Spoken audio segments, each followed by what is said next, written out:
Good evening everyone, स्वागत है आप सभी का। सभी प्यारे विद्यार्थियों को नमस्कार। कैसे हैं आप लोग, क्या हाल चाल है? तो काफी शानदार क्लास होने वाली है। वादे के मुताबिक ये क्लास आप सभी के बीच में लेकर आ गया हूं। मॉर्निंग में हमने आपसे प्रॉमिस किया था कि 200 क्वेश्चन एमसीक्यूज लेकर आऊंगा। आपके जो जनरल साइंस है as a model paper type आपको हर टॉपिक से सवाल मिलेंगे और कुछ इस तरह का पेपर आपका रहने वाला है। जैसे कि मैंने आपको बताया 20 से 25 सवाल आपके साइंस के पेपर में देखने को मिलेंगे। इससे ज्यादा ही हो सकते हैं, इससे कम नहीं होंगे, ठीक है ना। तो साइंस का काफी वेटेज आपका रहने वाला है और हमने पूरी थ्योरी जो है कंप्लीट आपको पढ़ाई है, जितने भी टॉपिक आपके सिलेबस में थे। तो यहां पर जो है मैं आपको एमसीक्यूज करा रहा हूं। तो चलिए शुरुआत करते हैं इस क्लास की और एक एक क्वेश्चन काफी शानदार होंगे। तो सेशन को लाइक और शेयर कर दीजिए दोस्तों के साथ में और अंत तक क्लास में आपको बने रहना है। पहला क्वेश्चन आप लोग के सामने ये रहा, क्रिस्टलीकरण का उदाहरण है। बताइए दोस्तों, क्रिस्टलीकरण का उदाहरण है।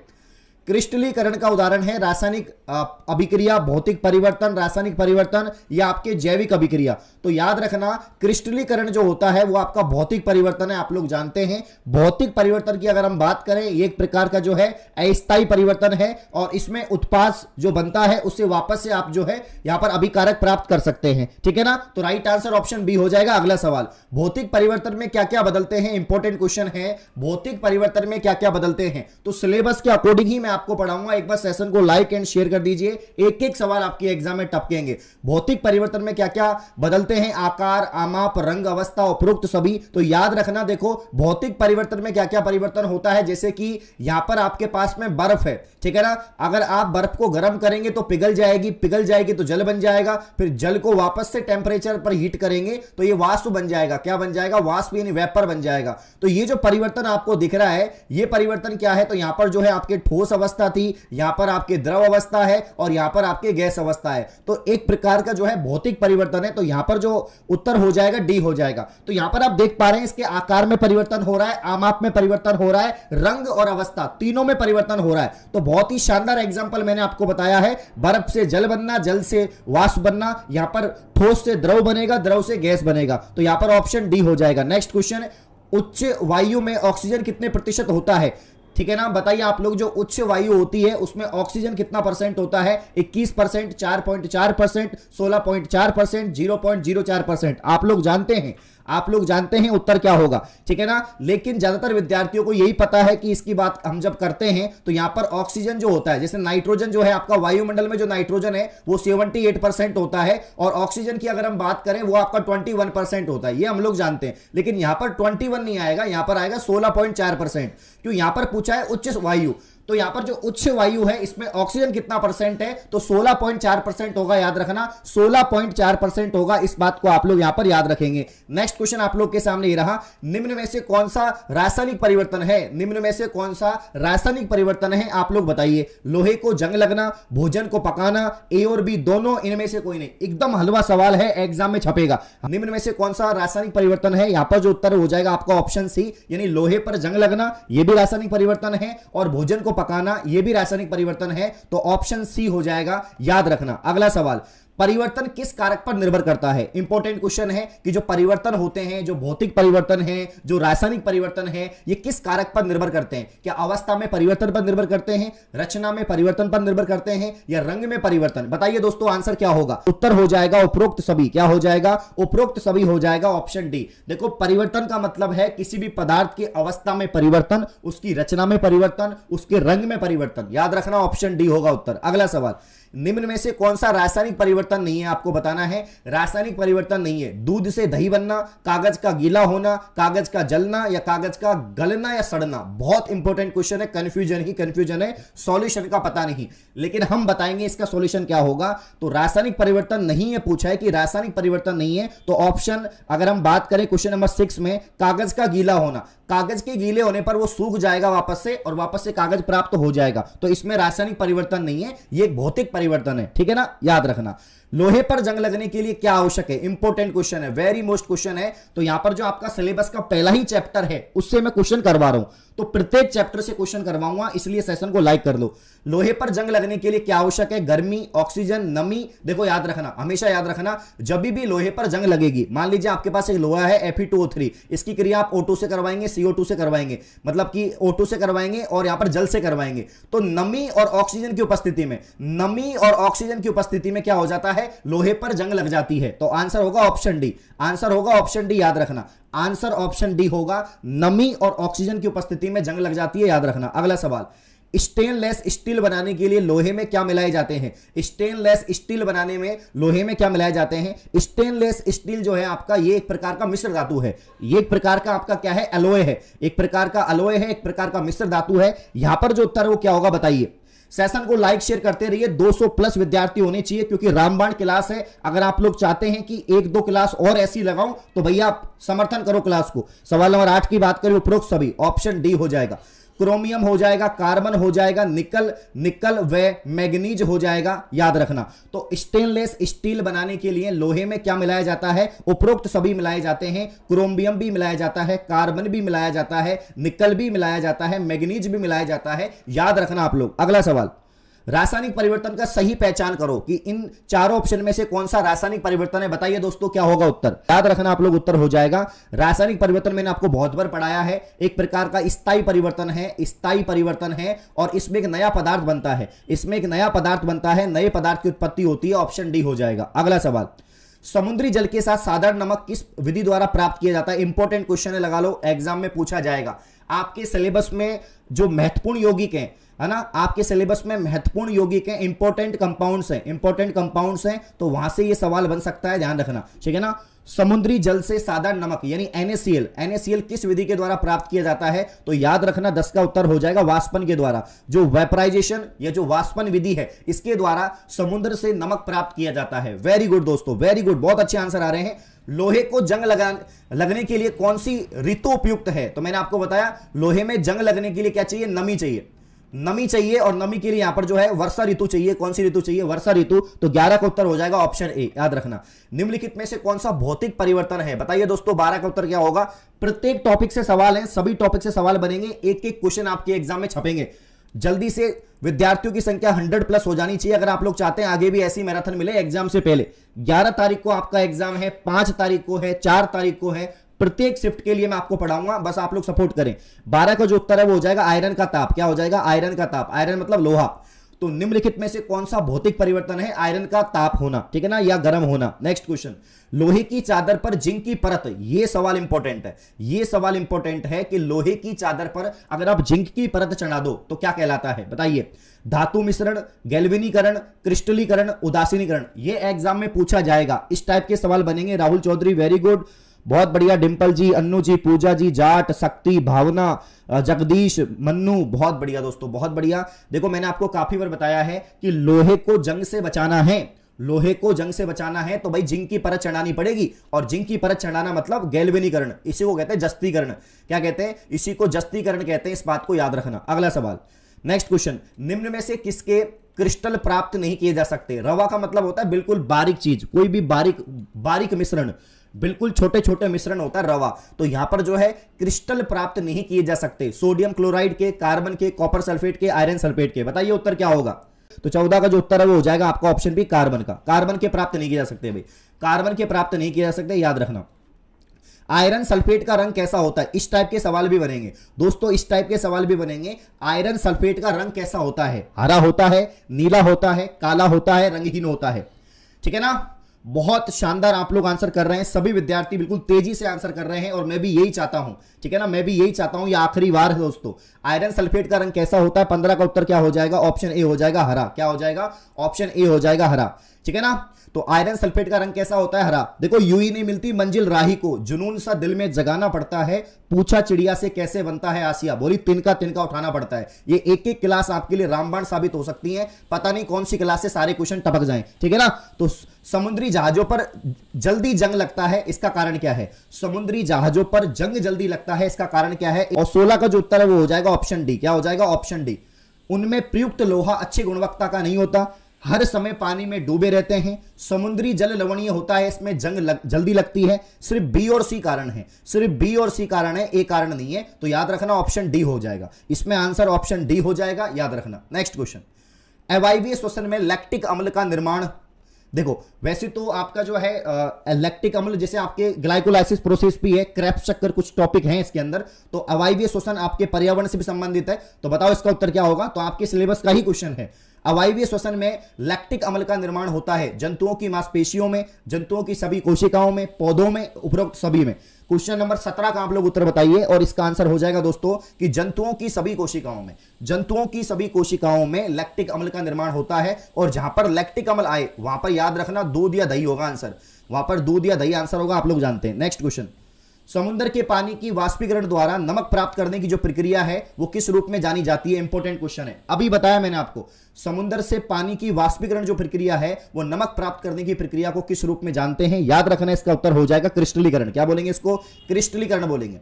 एक बात मैं बताना चाहूंगा, एक सवाल आया था वनपाल में, याद रखना एक सवाल आया था वनपाल के अंदर, वनपाल में एक सवाल आया था कि आपका जैसे कि CuSO4.5H2 है ना, .5H2 ये आपका नीला थोता का फॉर्मूला है। एक फॉर्मूला होता है CaSO4.2H2 ये आपके जिप्सम का फॉर्मूला है। एक फॉर्मूला होता है Na2CO3.10H2 ये आपका जो है किसका फॉर्मूला है? तो ये आपका जो धावन सोडा होता है उसका फॉर्मूला है। तो यहां पर आपने कभी नोटिस किया कि जल के अणु क्यों लगते हैं?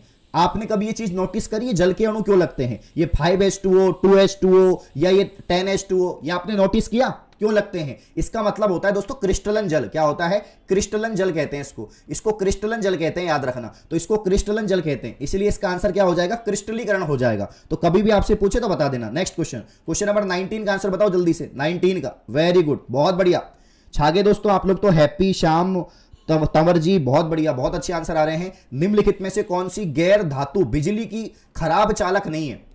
बिजली की खराब चालक नहीं है। Sulphur, selenium, bromine, phosphorus. जल्दी बताओ उत्तर क्या होगा? तो 19 का जो आंसर है वो हो जाएगा ऑप्शन बी सेलेनियम। क्या हो जाएगा? सेलेनियम हो जाएगा, option B selenium. Option B selenium note कर लो, ये अच्छा सवाल है, ध्यान रखना, ये बहुत अच्छा सवाल है। निम्नलिखित में से कौन सी गैर धातु बिजली खराब चालक नहीं है? देखो आपके इलेक्ट्रिसिटी की सर्वाधिक चालकता किसमें होती है? तो चालकता सर्वाधिक कौन से धातु में पाई जाती है? याद रखना सिल्वर में। सर्वाधिक चालकता होती है सिल्वर में, याद रखना सर्वाधिक चालकता होती है सिल्वर में। नेक्स्ट क्वेश्चन, क्वेश्चन नंबर 20 का उत्तर बताओ। निम्नलिखित में से कौन सा एक रासायनिक परिवर्तन नहीं है? बताइए दोस्तों कौन सा रासायनिक परिवर्तन नहीं है?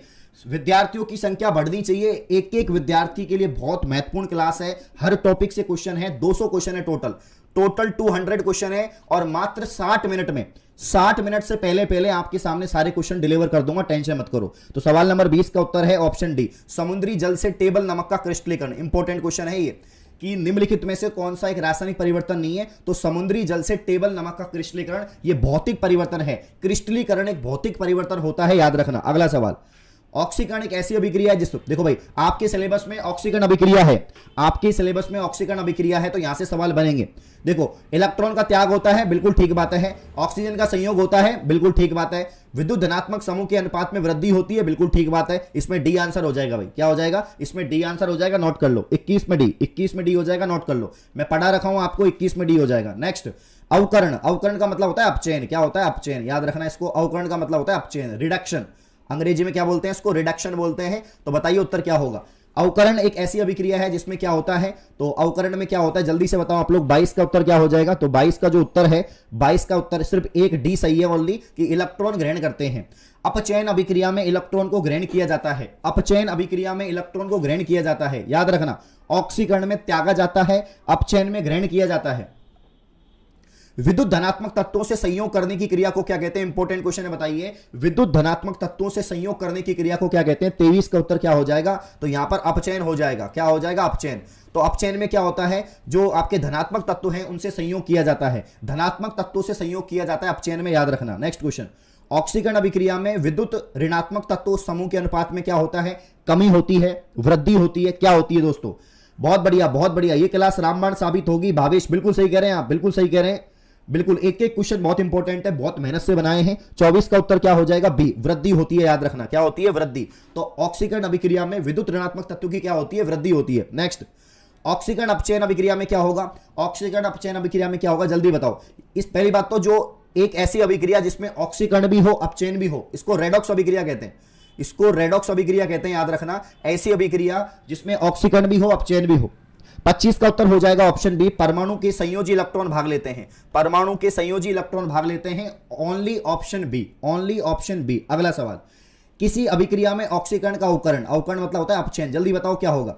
तो यहां पर मैंने आपको ऑक्सीकरण भी है अपचयन भी है, तो ऑक्सीकरण अपचयन का एक साथ होना क्या कहलाता है? ये कहलाता है रेडॉक्स अभिक्रिया। और 26 का उत्तर हो जाएगा ये एक साथ होते हैं।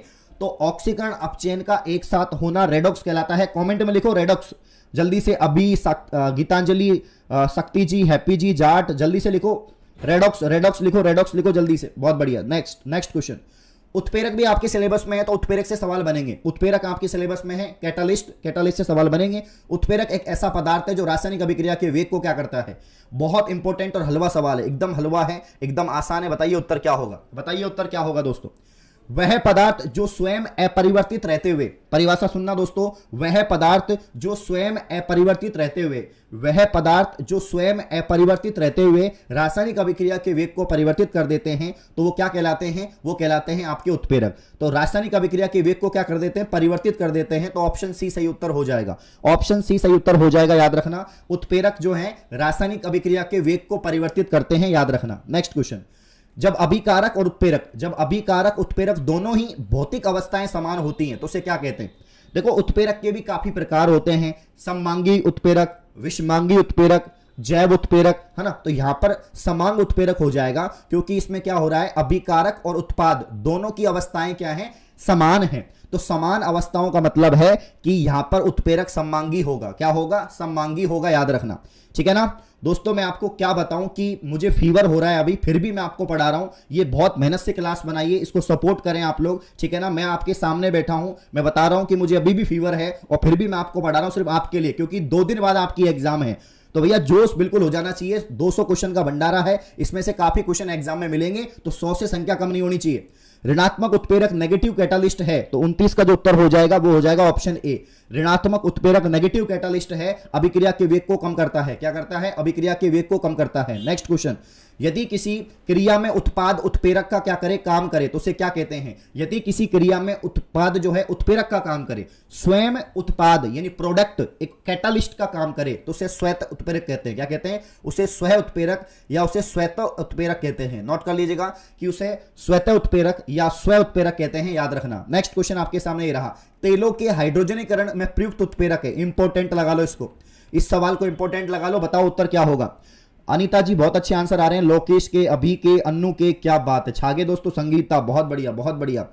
देखो तेलों का जो हाइड्रोजनीकरण होता है उसमें एक ही कैटालिस्ट यूज में आता है जिसको हम निकल कहते हैं, है ना। जैसे कि आपका जो आपने पढ़ा हुआ एक सवाल, एक रिएक्शन पढ़ी होगी कि यहां पर है वनस्पति घी, यहां पर वनस्पति घी है और वनस्पति घी से आप बना रहे हैं, या वनस्पति तेल से आप बना रहे हैं घी, तो वनस्पति तेल से घी बनाने के लिए जो उत्प्रेरक चाहिए वो निकल चाहिए। क्या चाहिए? निकल। ये जैव उत्प्रेरक होता है ना। जैविक क्रिया में जो भाग लेता है वो जैव उत्प्रेरक होता है, याद रखना। अगला सवाल, कौन सा एंजाइम जो ग्लूकोज को अल्कोहल में परिवर्तित करता है? इंपॉर्टेंट क्वेश्चन है, आपके सिलेबस में आएगा एग्जाम में। कौन सा एंजाइम ग्लूकोज को अल्कोहल में परिवर्तित करता है? 32 का उत्तर हो जाएगा जाइमस। क्या हो जाएगा? जाइमेस बोलते हैं, वैसे इसको क्या बोलते हैं? जाइमेस। ये सवाल आपको दिख नहीं रहा होगा, अब दिख रहा होगा, अब दिख रहा होगा आपको। अच्छे से पढ़ लो इसको एक बार, क्या लिखा है इसमें। जब पोटेशियम क्लोरेट को गर्म किया जाता है और पोटेशियम क्लोराइड व ऑक्सीजन में विघटित हो जाता है तो मैग्नीज डाइऑक्साइड इसमें मिलाया जाता है और तेजी से अभिक्रिया होती है। इसका कारण क्या है? थोड़ा अच्छा सवाल है, कुछ इस टाइप के सवाल एग्जाम में बनेंगे, कुछ इस टाइप के सवाल एग्जाम में बनेंगे, याद रखना। और 33 का जो उत्तर है ऑप्शन डी हो जाएगा। मैग्नीज डाइऑक्साइड उत्प्रेरक का कार्य करता है, मैग्नीज डाइऑक्साइड उत्प्रेरक का काम करता है, याद रखना। तो अगला सवाल आपके सामने रहा, क्वेश्चन नंबर 34। एल्युमिनियम पर मोटी ऑक्साइड की परत बनाने की प्रक्रिया को क्या कहते हैं? एल्युमिनियम पर एक मोटी ऑक्साइड की परत बन जाती है, उसको क्या कहते हैं? याद रखना, उसको हम क्या कहते हैं? एडोनीकरण कहते हैं। क्या कहते हैं? एथोडीकरण कहते हैं, एथोडीकरण कहते हैं, क्योंकि आपके पास 2 इलेक्ट्रोड होती है, एक होती है एनोड, एक होती है कैथोड।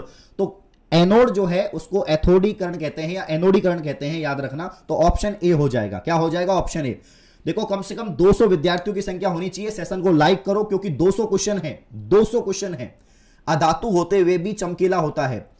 इसमें से बताओ कौन सा अधातु है फिर भी चमकीला है। तो आप लोग जानते हैं कि कौन सा अधातु है फिर भी चमकीला है, वो आयोडीन होता है ना। आयोडीन क्या है, अधातु है फिर भी क्या है, ये चमकीला है, चमकता है, इसमें चमकता पाई जाती है। तो 35 में ऑप्शन सी है, 35 में ऑप्शन सी है। इनमें से कौन सा अधातु जो चमकीला होता है, आयोडीन, याद रखना आयोडीन। 35 में ऑप्शन सी। नेक्स्ट क्वेश्चन, जो धातुएं कठोर सतह से टकराने पर आवाज उत्पन्न करती हैं, क्योंकि धातुओं में तो गुण पाया जाता है, धातुओं में आवाज का, ध्वनि का गुण होता है, तो इसको हम क्या कहते हैं बताओ, जल्दी से बताओ। मेरा मकसद है कम से कम समय में 200 क्वेश्चन आपके सामने रखना। अब आप लोगों को सिर्फ देखना है, आपकी नजर होनी चाहिए देखने के लिए, और फटाफट से आंसर करते रहो, फटाफट से एबीसी एबीसी एबीसी, है ना। और 36 का उत्तर हो जाएगा ऑप्शन बी, धान्विक यानी सोरोनस। सोरोनस का मतलब ऐसे धातु जहां से ध्वनि उत्पन्न हो, जैसे मंदिर की घंटी। चलो नेक्स्ट क्वेश्चन। चलिए, कुछ धातुओं को पीटकर पतली चादर बनाया जा सकता है, इस गुणधर्म को क्या कहते हैं। तो किसी भी धातु को आघात पहुंचाना यानी आघात वर्धनीय। तो आघात वर्धनीय मतलब कि ये ऐसा गुण है कि आप किसी भी धातु को पतला बना सकते हैं, चद्र बना सकते हैं। तो जैसे कि आपका जो है यहाँ पर सोना हो जाएगा, क्या हो जाएगा, एग्जाम्पल सोना हो जाएगा कि 1 ग्राम सोने में आप 2 किलोमीटर का तार बना सकते हैं, याद रखना। अगला क्वेश्चन आप लोग के सामने रहा, धातु का पतले तार के रूप में खींचने की क्षमता को क्या कहते हैं, जल्दी बताओ, जल्दी बताओ भाई, जल्दी बताओ। सेशन को लाइक शेयर करते रहो। जब यार मैं नहीं हार मान रहा तो आप कैसे हार मानेंगे। फीवर में भी आपके सामने बैठा हुआ हूं, बात वो नहीं है कि मैं आपको थोड़ा ऐसे दिखा रहा हूं, बाकी बता रहा हूं, मैं हिम्मत रख रहा हूं, आप भी रखो। धातु का पतले तार के रूप में खींचने की क्षमता को क्या कहते हैं। 38 का उत्तर हो जाएगा ऑप्शन बी, तन्यता। क्या हो जाएगा, तन्यता, याद रखना। जहां पर तार की बात हो, जंजीर की बात हो, तो तन्यता गुण होता है, याद रखना। नेक्स्ट क्वेश्चन, ये सवाल एलडीसी में पूछा गया था पहले, बहुत इंपॉर्टेंट क्वेश्चन है, आप लोग भी ध्यान रखें।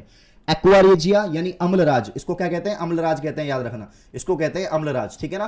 तो एक्वारेजिया, अम्लराज या रॉयल जल किस अनुपात में सांद्र हाइड्रोक्लोरिक और सांद्र नाइट्रिक अम्ल में पाया जाता है। यह सवाल 2016 के एलडीसी पेपर में आया था, नोट कर लो इसको। चलिए बताइए उत्तर क्या होगा इसका। तो याद रखना, जो HCl की मात्रा है और जो HNO3 की मात्रा है, तो HCl की और HNO3 की मात्रा क्या होती है मैं आपको बता देता हूं।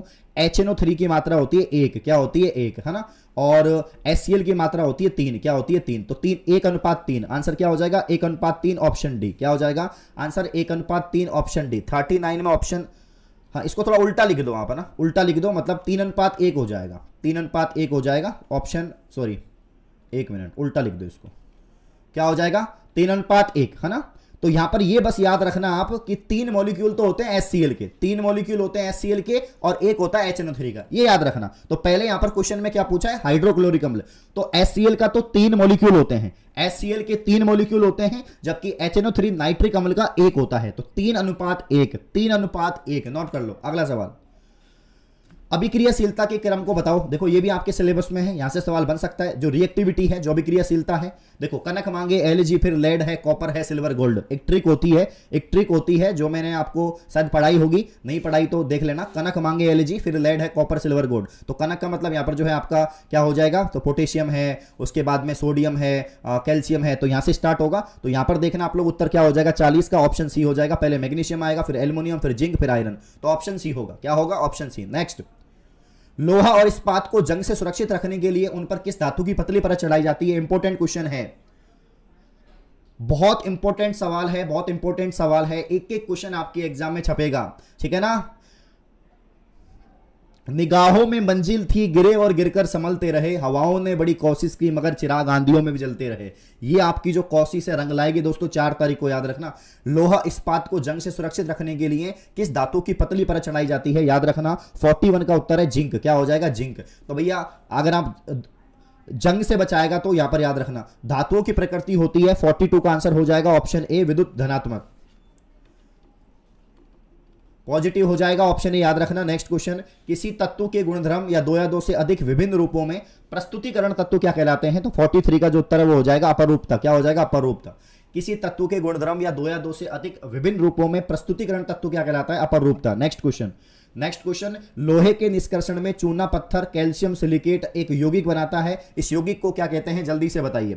इंपॉर्टेंट क्वेश्चन है, एग्जाम में टपकेंगे दोस्तों, एग्जाम में टपकेंगे, याद रखना। लोहे के निष्कर्षण में चूना पत्थर कैल्शियम सिलिकेट जो है एक यौगिक बनाता है, और ये जो यौगिक है ये कहलाता है आपका धातुमल। क्या कहलाता है, धातुमल, याद रखना आप लोग, ठीक है ना।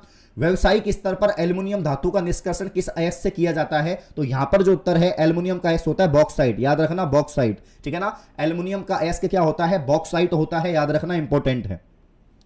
वल्कनीकरण, देखो ये आपके बहुलक भी सिलेबस में है, आपके सिलेबस में बहुलक वाला टॉपिक है, तो यहां से भी सवाल बनेंगे, याद रखना। तो वल्कनीकरण जो है, वल्कनाइजेशन एक प्रक्रिया है जिसमें प्राकृतिक रबर के साथ में निम्नलिखित में से क्या मिलाया जाता है। तो 46 का जो उत्तर हो जाएगा, 46 का जो उत्तर हो जाएगा, तो इसका जो आंसर है ऑप्शन ए है साधारण नमक, साधारण गंधक यानी सल्फर। गंधक यानी होता है सल्फर, याद रखना, गंधक यानी होता है सल्फर। नेक्स्ट क्वेश्चन, विद्युत अपघटनी परिष्करण में अशुद्ध धातु बनाया जाता है। बहुत अच्छे आंसर आ रहे हैं, लक्ष्मी के, ऋषिता के, सुनील कुमार के, गीतांजलि, निकेश, डिंपल के, बहुत बढ़िया आंसर आ रहे हैं। और यहां पर 47 का जो आंसर है वो हो जाएगा एनोड। क्या हो जाएगा? एनोड। नेक्स्ट क्वेश्चन, निम्नलिखित में से अति ज्वलनशील है 48 की बात करें हम लोग तो ये हो जाएगा श्वेत फास्फोरस। क्या हो जाएगा? श्वेत फास्फोरस। निम्नलिखित में से कौन अधिक अभिक्रियाशील तत्व है? तो 49 का उत्तर हो जाएगा यहां पर आपका Hg होता है मरकरी।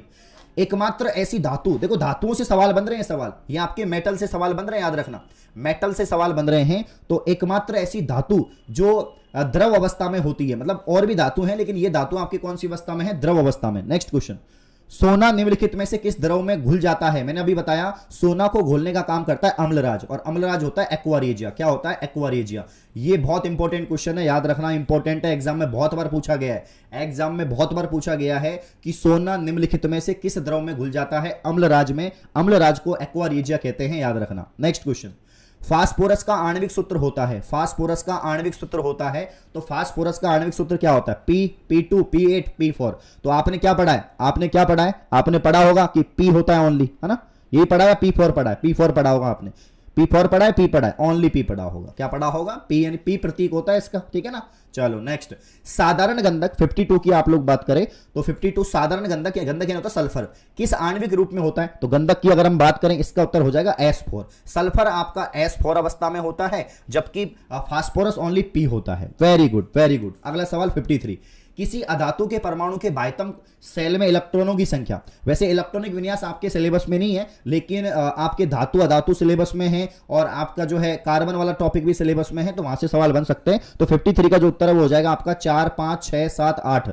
किसी अधातु के परमाणु के बाह्यतम कोष में सेलों की संख्या होती है, देखो याद रखना आप लोग, 4 होती है, 5, 6, 7, 8। वैसे तो यहां पर जो S आपका सेल होता है इसमें इलेक्ट्रॉन की संख्या 2 होती है। जो आपका S के बाद में आता है, सॉरी, सबसे पहले आएगा आपका के सेल आएगा, के में 2 होती है, के बाद में आता है आपका एल में होती है आपके 8, के एल एम में होती है आपके 18, एन में होती है यहाँ पर आपके जो है 32, और उसके बाद में ओ में होती है आपके यहाँ पर 50 संख्या। तो आप लोग जानते हैं 2n स्क्वायर के अनुसार इसके निकालते हैं हम लोग, 2n स्क्वायर के अनुसार, तो याद रखना आप लोग। नेक्स्ट क्वेश्चन, कॉपर का निष्कर्षण मुख्यतः किस अयस्क से किया जाता है? कॉपर का निष्कर्षण बहुत इंपॉर्टेंट क्वेश्चन है, वेरी मोस्ट क्वेश्चन, याद रखना, वेरी मोस्ट क्वेश्चन छपेगा पेपर में। बहुत बढ़िया आंसर आ रहे हैं आप सभी के। और यहां पर 54 की अगर हम बात करें तो उत्तर क्या हो जाएगा? 54 की बात करें तो कॉपर पायराइट्स, कॉपर पायराइट्स क्या हो जाएगा? Copper pyrites, CuFeSO2।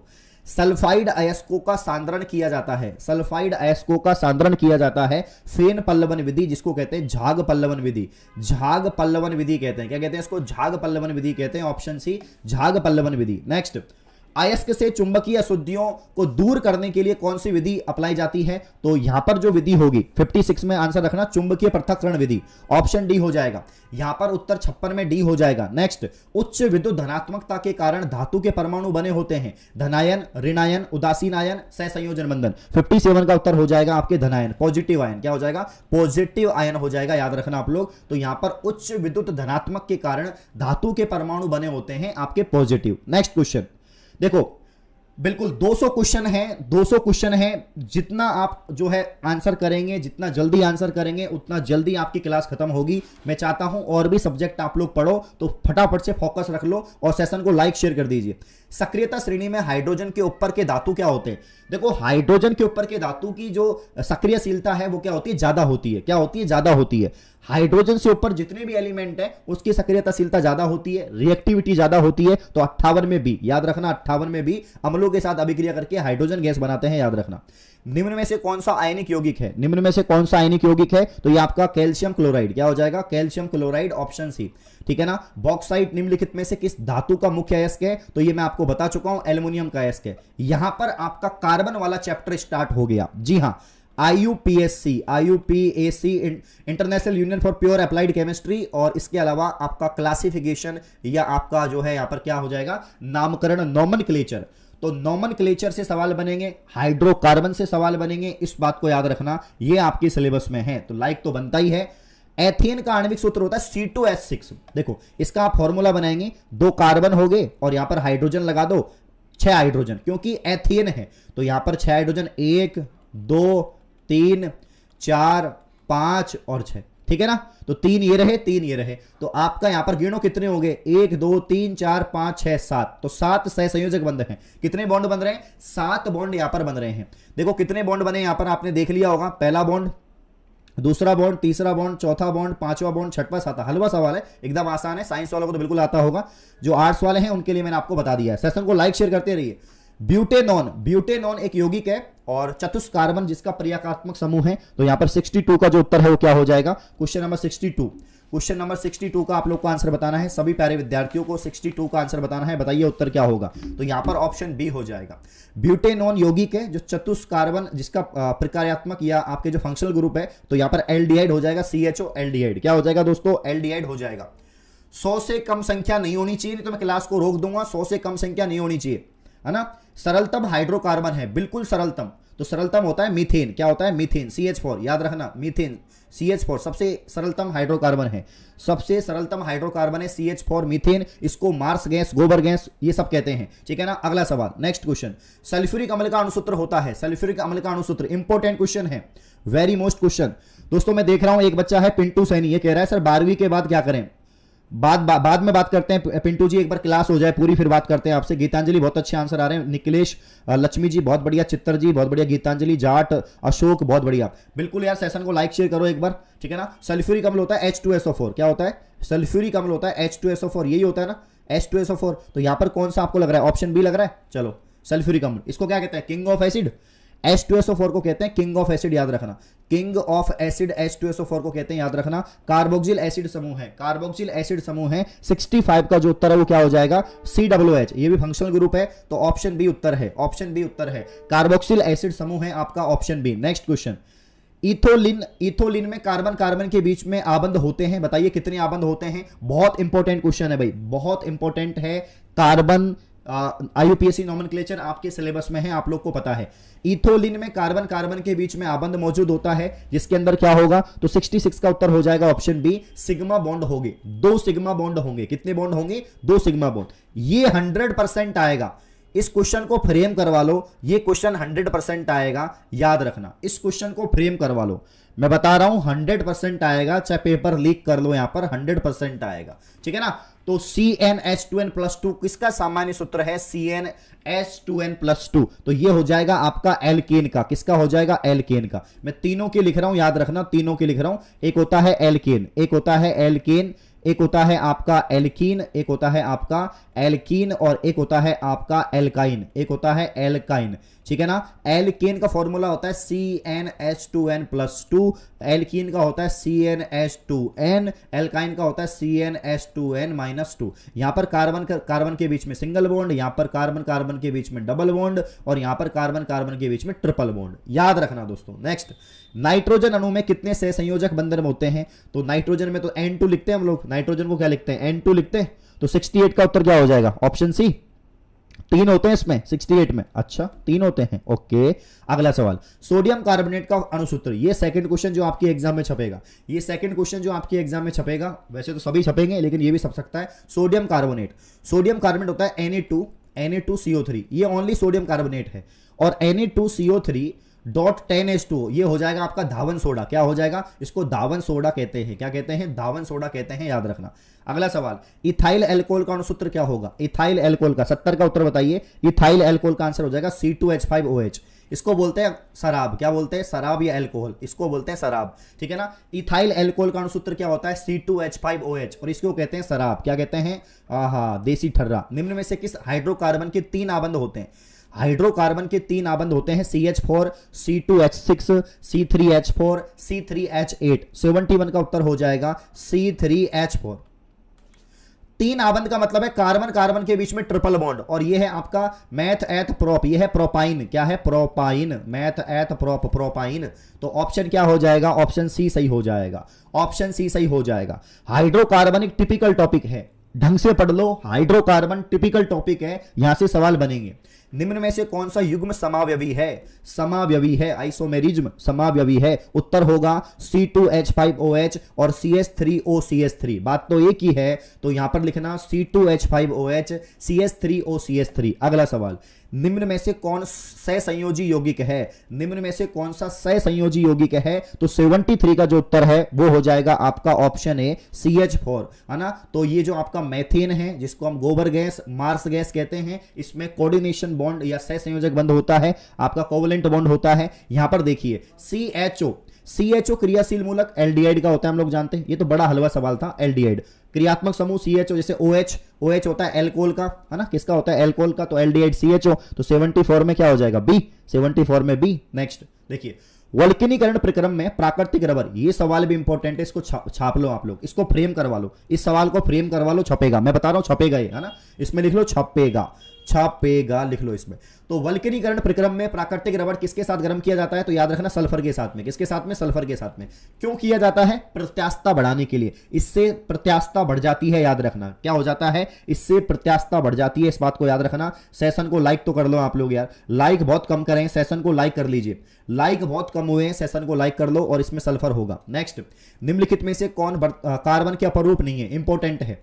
कार्बन के अपरूप वैसे बहुत सारे होते हैं, एक तो आपके जो है क्रिस्टलीय अपरूप होता है, एक आपका अक्रिस्टलीय होता है। क्रिस्टलीय में आपका हीरा है ना, ग्रेफाइट है, ठीक है, और आपका जो है फुलरीन है, क्या है, फुलरीन, ये तो आपके क्रिस्टलीय हैं। और अक्रिस्टलीय में आपके कॉक, चारकोल, है ना, ये सब होते हैं। तो यहां पर जो है फास्फोरस आपका जो है कार्बन का क्या नहीं है, अपरूप नहीं है, फास्फोरस नहीं होता, आप लोग जानते हैं फास्फोरस नहीं होता है। नेक्स्ट क्वेश्चन, शुष्क सेल में धन इलेक्ट्रोड के रूप में किसका उपयोग किया जाता है, तो 77 का जो उत्तर है वो हो जाएगा ग्रेफाइट, क्या हो जाएगा, ग्रेफाइट, ऑप्शन बी। ग्रेफाइट जो है एक प्रकार का क्या है, अधातु है, फिर भी इसमें विद्युत का चलन हो जाता है, ठीक है ना, याद रखना। हीरा का अपवर्तनांक कितना होता है, हीरा का अपवर्तनांक कितना होता है, ये सवाल भी एग्जाम में आ सकता है। आपके सिलेबस में जो है अपवर्तनांक वाला टॉपिक है, क्योंकि आपके सिलेबस में प्रकाश है, प्रकाश का परावर्तन है, अपवर्तन है, याद रखना। तो हीरा का जो अपवर्तनांक होता है वो कितना होता है डायमंड का, तो 78 का उत्तर हो जाएगा 2.41। याद कर लो इसको, एक सारणी है माध्यमिक शिक्षा बोर्ड में, उसको याद करके जाना। तो हीरा का अपवर्तनांक कितना होता है 2.41, सॉरी 78, हाँ 2.41, 78 2.41 याद रखना, 2.41। नेक्स्ट क्वेश्चन, हाँ, कार्बन और हाइड्रोजन से यौगिक, ये तो हलवा सवाल है कि कार्बन हाइड्रोजन से मिलकर क्या बनते हैं, तो कार्बन, इसका सही उत्तर है ऑप्शन बी हाइड्रोकार्बन। सवाल 80 का उत्तर बताओ, घरों में जल वाहन के रूप में उपयोग किया जाने वाला पाइप किससे बने होते हैं, घरों में जल वाहन के रूप में उपयोग किया जाने वाला पाइप, तो जो आपके जो गांव में पानी देते हैं ना फसलों में, तो वो जो पाइप होते हैं वो किसके होते हैं बताओ, गांव में जो फसलों में पानी देते हैं वो जो पाइप बने होते हैं मोटे वाले, ब्लैक वाले, प्लास्टिक वाले, तो किसके बने होते हैं, वो बने होते हैं पीवीसी के, पीवीसी के बने होते हैं, क्या बात है, पॉलीविनाइल क्लोराइड, किसके बने होते हैं, पॉलीविनाइल क्लोराइड के, ठीक है ना। एल्केन श्रेणी का सामान्य सूत्र बता चुका हूं, CnH2n+2, तो यहां पर ऑप्शन ए हो जाएगा, क्या हो जाएगा, ऑप्शन ए हो जाएगा। नेक्स्ट, एल्काइन का बताओ दोस्तों, एल्काइन का बताओ, एल्काइन श्रेणी का सामान्य सूत्र, तो इसमें -2 कर दो, इसमें -2 कर दो, एल्काइन में -2 कर देंगे, CnH2n-2, CnH2n-2। नेक्स्ट, जब एक ही यौगिक के दो या दो से अधिक अणुओं को आपस में मिलकर एक बड़ा अणु का निर्माण करते हैं तो इस प्रक्रिया को क्या कहते हैं, जब एक ही यौगिक के दो या दो से अधिक अणु आपस में मिलकर एक बड़ा अणु का निर्माण करते हैं, इस अभिक्रिया को क्या कहते हैं, तो ये तो बड़ा ही आसान है, इसका उत्तर हो जाएगा बहुलकीकरण, है ना। जैसे कि आपका आइसोप्रीन है, तो प्राकृतिक रबर का जो एकलक है, प्राकृतिक रबर का जो मोनोमर है, प्राकृतिक रबर का जो मोनोमर है वो होता है आपका आइसोप्रीन। आइसोप्रीन से ही क्या बनता है आपका जो है, क्या बनता है, आइसोप्रीन से आपका प्राकृतिक जो आपका रबर है वो बनता है। जैसे कि ethene, CH2 double bond CH2, इसका जब आप बहुलकीकरण करेंगे, जब इसका आप बहुलकीकरण करेंगे तो CH2 सिंगल बॉन्ड CH2 बनेगा, CH2 सिंगल बॉन्ड CH2 बनेगा, और यहां पर होल N आ जाएगा, ठीक है ना। तो ये यहां तो है एथीन, ये तो है एथीन, और ये बन गया आपका पॉलीथीन, क्या बन गया, पॉलीथीन। तो ये कौन सी प्रक्रिया है, ये आपके बहुलकीकरण प्रक्रिया है। सेशन को लाइक तो कर लो यार, मजा आ रहा होगा, बहुत अच्छे सवाल है। नेक्स्ट क्वेश्चन, निम्न में से कौन सा प्राकृतिक बहुलक नहीं है, ऊन, रेशम, चमड़ा, नाइलॉन, रेशम का रुमाल गले में डाल के तुम चलाना, नाइलॉन नहीं है, नाइलॉन एक प्राकृतिक बहुलक है और मानव द्वारा निर्मित प्रथम प्राकृतिक बहुलक, याद रखना आप लोग। सॉरी कृत्रिम, क्या बोल रहा हूं मैं, कृत्रिम है ना, मानव द्वारा क्या होता है, कृत्रिम होता है, कृत्रिम होता है, याद रखना। Very good. नेक्स्ट, निम्नलिखित बहुलकों में से किसका उपयोग ना चिपकाने वाली कड़ाही के निर्माण में किया जाता है? तो घरों में खाना बनाया होगा आपने यार, और आपने देखा होगा किसका बना होता है, बहुत बार मैंने सवाल पढ़ा है, टेफ्लॉन के बने होते हैं ना। तो कढ़ाई में जो लेप होता है ना, कढ़ाई में किसका होता है, टेफ्लॉन का। वेरी गुड भाई। बेकेलाइट, फिनोल तथा अन्य किसका बहुलक है? तो ये मैंने बहुत बार पढ़ाया है कि फिनोल और फॉर्मल्डिहाइड है ना। तो 86 में ऑप्शन ए फिनोल और फॉर्मल्डिहाइड, फिनोल और फॉर्मल्डिहाइड का है, तो ऑप्शन ए हो जाएगा फिनोल फॉर्मल्डिहाइड। Very good. हाँ, टेफ्लॉन नामक प्लास्टिक का निर्माण किस यौगिक के बहुलकीकरण द्वारा किया जाता है? तो यहां पर टेट्राफ्लोरोएथिलीन। नेक्स्ट क्वेश्चन, कौन सा प्लास्टिक खाने के पदार्थ को पैक करने में होता है? तो यहां पर 88 का जो उत्तर है पॉलीइथिलीन हो जाएगा, ऑप्शन सी पॉलीइथिलीन हो जाएगा। नेक्स्ट क्वेश्चन है ना, 88 में सी करना, 88 में सी। नेक्स्ट, टेलीफोन, रिसीवर और रेडियो टेलीविजन के कैबिनेट किसके बने होते हैं? जो इतना भयंकर जो प्लास्टिक होता है वो किसका बना होता है? वो कौन सा प्लास्टिक होता है? टेफ्लॉन, बेकेलाइट, वीटल। देखो भाई बहुत अच्छे आंसर आ रहे हैं, गीतांजलि के, ममता के, डिंपल के, अभी के, श्याम के, जाट के, लक्ष्मी के, प्रिंसेस के, अशोक के, वारे वाह छा गए आप लोग, तो क्या बात है, ठीक है ना, बहुत बढ़िया भाई। इसका उत्तर क्या हो जाएगा 89 का? तो इसका उत्तर हो जाएगा 89 का ऑप्शन बी बेकेलाइट। क्या हो जाएगा? बेकेलाइट हो जाएगा, याद रखना, बेकेलाइट हो जाएगा। नाइलॉन बनाने के लिए प्रयुक्त कच्चा पदार्थ है, नाइलॉन बनाने के लिए कच्चा पदार्थ दो चीज चाहिए होती है, एक चाहिए होता है एडीपी कमल, एक तो चाहिए होता है एडीपी कमल, और एक चाहिए होता है हेक्सामेथिलीन डाइअमीन, है ना। एक तो चाहिए एथिलीन और एडीपी कमल, एक तो चाहिए एडीपी कमल और एक चाहिए hexamethylene diamine. Next question. Next दोस्तों, जब एक ही यौगिक के दो या दो से अधिक अणु आपस में मिलकर एक बड़ा अणु का निर्माण करते हैं, इस अभिक्रिया को क्या कहते हैं? तो 91 का आंसर हो जाएगा बहुलकीकरण कहते हैं। क्या कहते हैं? बहुलकीकरण कहते हैं, याद रखना। जब एक ही यौगिक के दो या दो से अधिक अणु आपस में मिलकर एक बड़ा अणु का निर्माण करते हैं, इस अभिक्रिया को बहुलकीकरण कहते हैं, याद रखना। क्या बात है दोस्तों, सेशन को लाइक शेयर कर दो यार, बहुत इंपॉर्टेंट क्वेश्चन है, छपेंगे टपकेंगे, ध्यान रखना। निम्नलिखित में से कौन मानव निर्मित है? मानव निर्मित आपका बहुलक, तो रेयन, रबर, प्लास्टिक, पीवीसी। आपको पता लग गया होगा आंसर क्या होगा। आंसर क्या होगा? मानव निर्मित यानी संश्लेषित है। क्या है? संश्लेषित है, संश्लेषित है। तो यहां पर रेयन हो जाएगा। क्या हो जाएगा? रेयन। देखो आपके प्रकाश सिलेबस में है तो लेंस भी आपके सिलेबस में है, लेंस से भी सवाल बनेंगे। लेंस के प्राकर्षिक केंद्र से गुजरने वाली प्रकाश किरणें अपवर्तन के पश्चात, देखो क्लास के एंड में मुझे बताना कितने सवाल सही हुए, 200 में से कितने सवाल सही हुए। और दूसरी बात, मैं स्पीड में हूं क्योंकि मुझे पता है आपकी समय बहुत कीमत रखता है, अभी एक एक मिनट आपके लिए बहुत कीमती है। तो लेंस के प्रकाशिक केंद्र से गुजरने वाली प्रकाश किरणें अपवर्तन के पश्चात क्या होता है? तो याद रखना 7 रंगों में व्यक्त हो जाता है। किसमें? 7 रंगों में। क्या कहते हैं इसको? वर्ण विक्षेपण। क्या कहते हैं इसको? वर्ण विक्षेपण कहते हैं क्या? तो याद रखना वर्ण विक्षेपण। नेक्स्ट क्वेश्चन, अगला सवाल, अवतल दर्पण के सामने अनंत पर रखे बिंब का प्रतिबिंब कैसा होगा? याद रखना, एक बात मेरी रट लो, एक बात मेरी रट लो ध्यान से, मेरी एक बात रट लो सारे के सारे, कोई गलती नहीं होगी कभी, याद रखना आप लोग, कोई गलती नहीं होगी, याद रखना। देखो अगर प्रतिबिंब, आपका बिंब जो है, आपका ऑब्जेक्ट अनंत पे है, आपका ऑब्जेक्ट अनंत पे है, तो प्रतिबिंब कहां बनेगा? फोकस पर। कहां पर बनेगा? फोकस पर। आपका बिंब जो है, आपका ऑब्जेक्ट अनंत पे है तो प्रतिबिंब कहां पर बनेगा? फोकस पर। और आपका बिंब फोकस पे है तो प्रतिबिंब कहां पर बनेगा? अनंत पर। तो यहां पर क्या है? अनंत पर रखने पर क्या उत्तर हो जाएगा? तो याद रखना ऑप्शन डी फोकस हो जाएगा। याद रखना फोकस हो जाएगा। इसको रट लो, ये सवाल आपके एग्जाम में आएगा, मैं बता रहा हूं, रट लो इसको।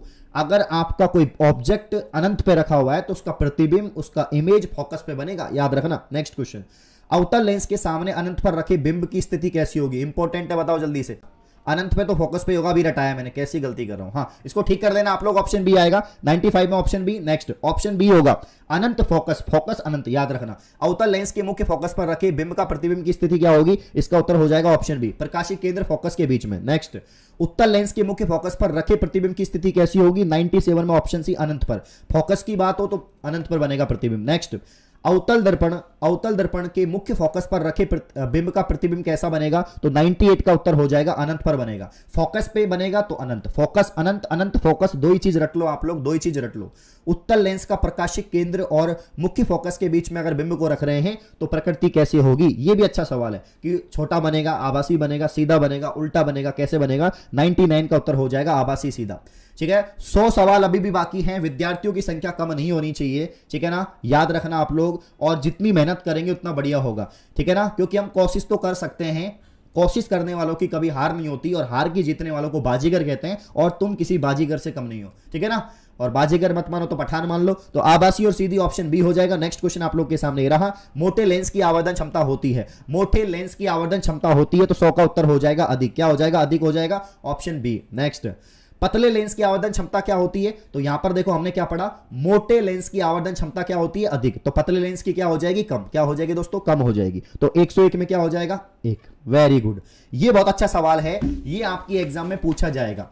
102 नंबर वाला सवाल आपकी एग्जाम में पूछा जाएगा कि निर्वात में प्रकाश की चाल है, छाल मत करो इसको, चाल कर लो ना, स्पीड है ना, चाल कर लो इसको। चलिए, तो निर्वात में प्रकाश की चाल कितनी है? सेशन को लाइक शेयर यार, विद्यार्थियों की संख्या में कमी नहीं होनी चाहिए। निर्वात में प्रकाश की चाल आप लोग को पता है, इसको ये 10 की घात 8 है, ये 10 की घात 8 है, यहां पर भी 10 की घात 8 है और यहां पर भी 10 की घात 9 है, यहां पर 10 की घात 11 है। इसको ठीक कर लो आप लोग, है ना। उत्तर क्या हो जाएगा आप लोग जानते ही हैं, उत्तर क्या हो जाएगा 102 में? उत्तर क्या हो जाएगा? तो ऑप्शन ए हो जाएगा, 3 गुणा 10 की घात 8 मीटर पर सेकंड, 3 गुणा 10 की घात 8 मीटर पर सेकंड, 3 गुणा 10 की घात 8 मीटर पर सेकंड, 3 गुणा 10 की घात 8। कमेंट में छापो, कमेंट में छापो जल्दी। नेक्स्ट आपका जो है नेक्स्ट सवाल आपके सामने ये रहा, गोलीय दर्पण, गोलीय होगा ये ना, गोलीय दर्पण, गोलीय दर्पण का वक्रता केंद्र को किस अक्ष के रूप में निरूपित किया जाता है?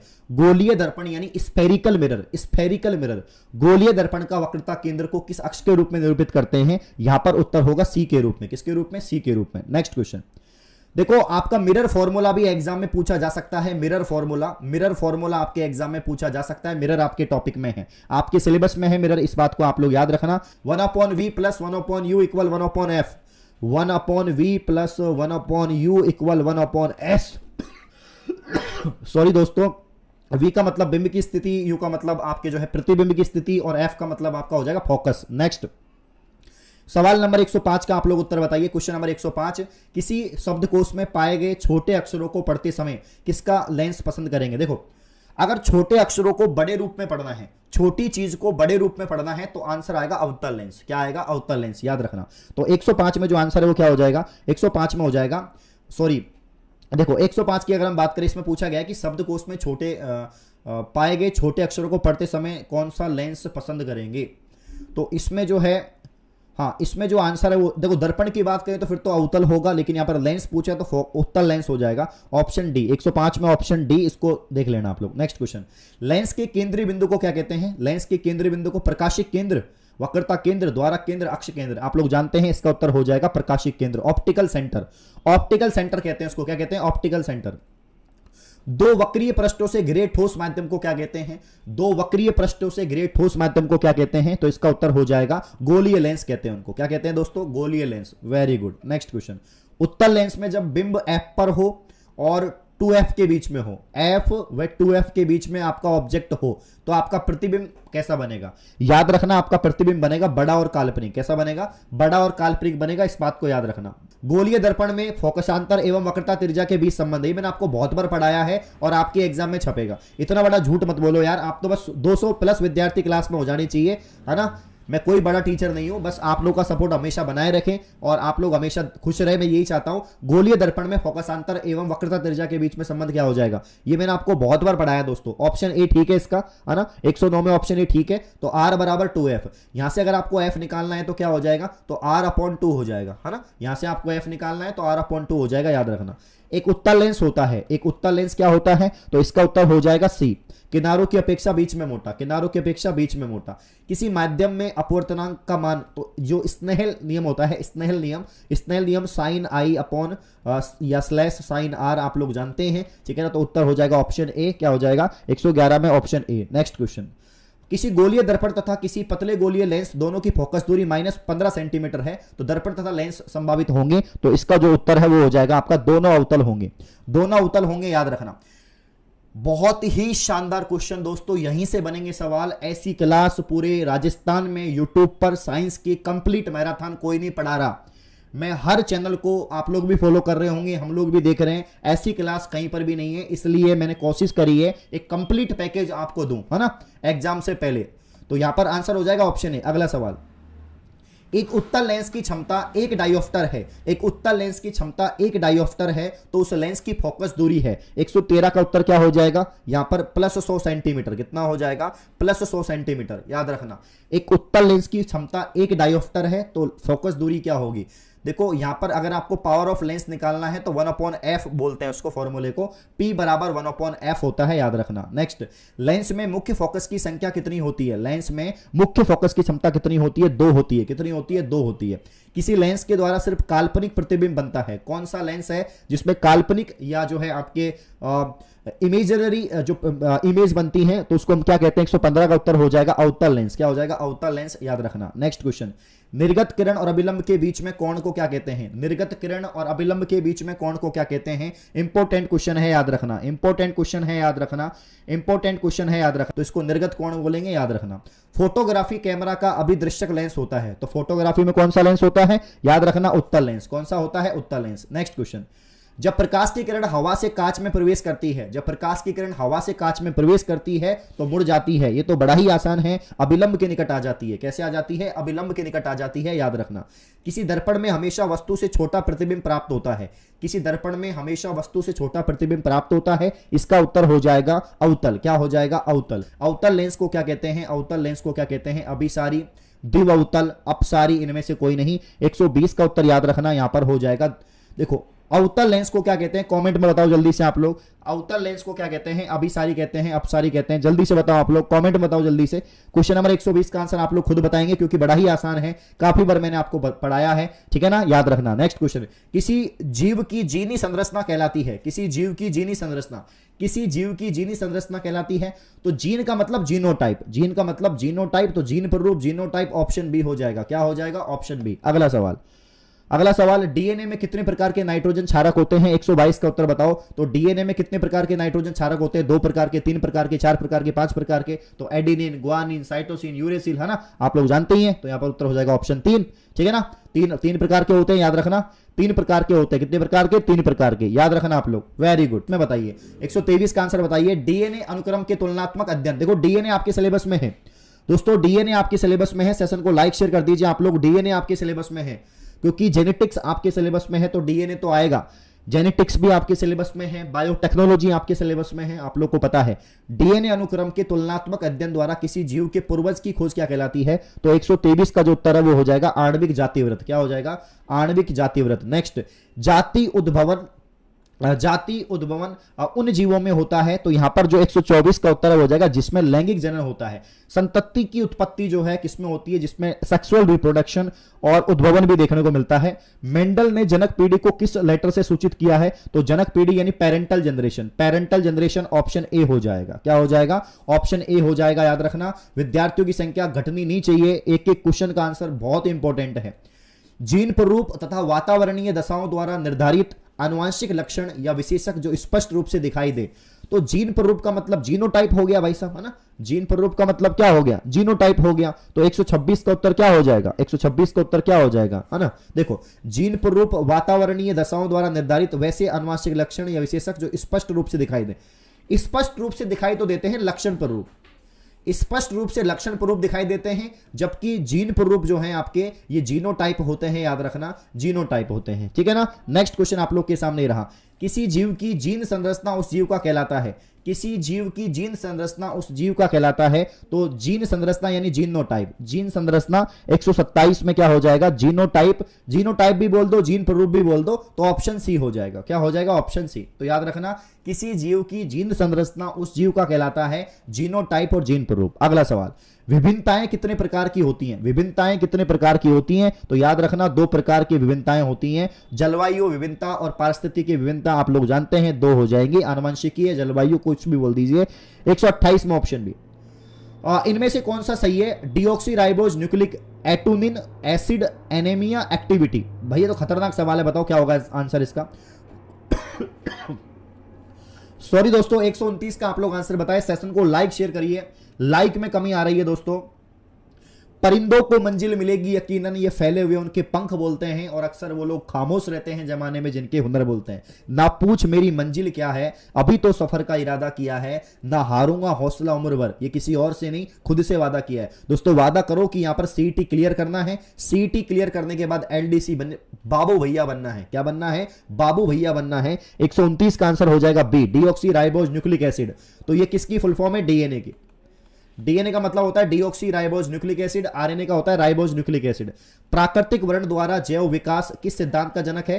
तो प्राकृतिक वर्ण यानी आपका नेचुरल सिलेक्शन इसको हम बोलते हैं, इसका उत्तर हो जाएगा बी, चार्ल्स रॉबर्ट डार्विन हो जाएगा। चार्ल्स रॉबर्ट डार्विन हो जाएगा। प्राकृतिक वर्ण द्वारा जैव विकास का सिद्धांत दिया था डार्विन ने। नेक्स्ट, मानव का उद्भव जो है कहां से हुआ है? तो ऐसा मानते हैं कि अफ्रीका से हुआ है, ऐसा माना जाता है कि मानव का उद्भव कहां से हुआ है? अफ्रीका से। प्राकृतिक वर्ण द्वारा जैव विकास सिद्धांत परिकल्पना किसने दी थी? तो वापस से रिपीट हुआ है क्वेश्चन, डार्विन याद रखना। क्या हो जाएगा? डार्विन। स्त्रियों में लिंग गुणसूत्र होते हैं। देखो मानव में टोटल 46 गुणसूत्र होते हैं, जिसमें 44 तो आपके कायिक गुणसूत्र हैं, 2 आपके लिंग गुणसूत्र हैं। तो मेल की, इसमें फीमेल का पूछा है, तो फीमेल का आप लोग जानते हैं XX हो जाएगा। तो 133 में ऑप्शन ए। नेक्स्ट क्वेश्चन, दिवशंकर क्रॉस के फलस्वरूप उत्पन्न पौधों को फिनोटाइप अनुपात, तो यहां पर क्या हो जाएगा? 100, देखो डबल, यहां पर देखो द्विसंकर संकरण, यानी द्विसंकर संकरण के फलस्वरूप उत्पन्न पौधों का जो फिनोटाइप अनुपात है 9:3:3:1। वैसे इसको आप ठीक करो, है ना। देखिए द्विसंकर संकरण में जो यहां पर उत्पन्न पौधों का फिनोटाइप, यानी यहां पर फिनोटाइप का मतलब है आपका लक्षण स्वरूप, है ना। तो लक्षण स्वरूप कहेंगे इसको। जीनोटाइप होता है 112 421, आपका मतलब 121 412 121 आप लोग जानते ही हैं। नेक्स्ट क्वेश्चन, एकल संकर क्रॉस के फलस्वरूप लंबे और नाट्य पौधों का अनुपात क्या हो जाएगा? तो इसमें तो आप लोग जानते ही हैं कि लंबे और, देखो एक तो अनुपात होता है 3:1, ये तो जीनोटाइप है, मतलब फिनोटाइप है, और जीनोटाइप होता है 1:2:1, ये 2 अनुपात होते हैं। एक संकर संकरण में एक तो 3:1 होता है, एक 1:2:1 होता है। कैसे होता है मैंने आपको थ्योरी में पढ़ा रखा है। 135 की अगर हम बात करें तो क्या हो जाएगा? ऑप्शन बी हो जाएगा। तो ये आपका लक्षण प्ररूप है और ये आपका जीन प्ररूप है। अगला सवाल, मेंडल ने अपने प्रयोगों के लिए कितने विकल्पी लक्षणों का अध्ययन किया है? तो यहां पर याद रखना उत्तर हो जाएगा 5 विकल्पी लक्षणों का। नहीं नहीं नहीं नहीं नहीं, 5 नहीं 7 भैया, 7 विकल्पी, 7 जोड़ी विपर्यासी लक्षण, 7 जोड़ी। मेंडल ने मटर के पौधे पर 7 जोड़ी विपर्यासी लक्षणों का क्या किया है? अध्ययन किया है, याद रखना इसको।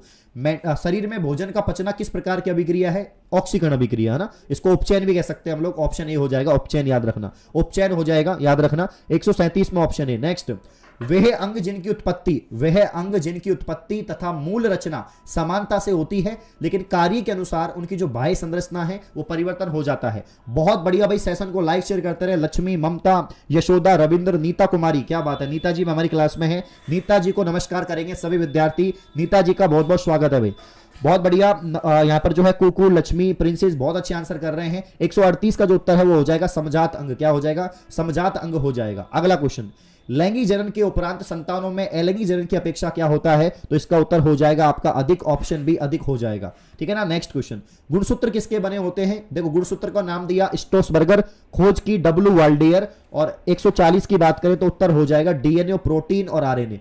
डीएनए, प्रोटीन, आरएनए याद रखना। नेक्स्ट, बैसिलस थूराजेनेसिस, इंपॉर्टेंट क्वेश्चन है, एग्जाम में छपेगा, याद रखना। आपकी एग्जाम में 4 तारीख वाली एग्जाम में छपेगा, याद रखना। 4 तारीख वाली एग्जाम में छपेगा, याद रखना। बैसिलस थूराजेनेसिस, बैसिलस थूराजेनेसिस, बीटी, बीटी का मतलब होता है, बी का मतलब बैसिलस, टी का मतलब थूराजेनेसिस। बैसिलस थूराजेनेसिस द्वारा स्रावित आविष प्रोटीन इनमें से कौन सा है? 141 का जो उत्तर है वो हो जाएगा क्राई प्रोटीन। कौन सा प्रोटीन? क्राई प्रोटीन, याद रखना, बहुत इंपॉर्टेंट क्वेश्चन है। बैसिलस थूराजेनेसिस द्वारा स्रावित आविष प्रोटीन है क्राई प्रोटीन। नेक्स्ट, कृषि जैव प्रौद्योगिकी में प्रयुक्त प्रमुख तकनीक है। कृषि जैव प्रौद्योगिकी में प्रमुख तकनीक है 142 का उत्तर हो जाएगा उत्तक संवर्धन, टिश्यू कल्चर। क्या हो जाएगा? Tissue culture. जैव प्रौद्योगिकी द्वारा निर्मित औषधि इसका कैंसर निदान में उपचार में किया जाता है। तो कैंसर उपचार में जो किया जाता है 143 का जो उत्तर है वो हो जाएगा आपका इंटरफेरोन। क्या हो जाएगा दोस्तों? इंटरफेरोन। इंपॉर्टेंट लगा लो इसको, इंपॉर्टेंट लगा लो भाई, इंपॉर्टेंट लगा लो जल्दी से। नेक्स्ट, प्रतिजैविक